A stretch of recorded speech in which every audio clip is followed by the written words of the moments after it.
Hello YouTube, it's Greenbeard321. Today I had a problem. So, they say if you put your iPhone in the microwave, it will charge. Well, guess what? That's bullshit.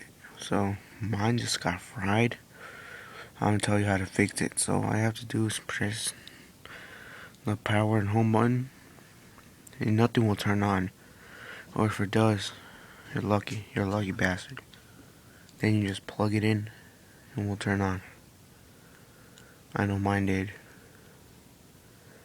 I got so scared. Even it smells bad from down here. It still smells like matches.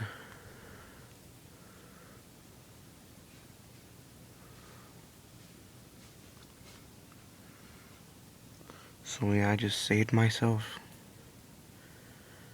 So yeah, that's pretty much how to do it. I'm a genius.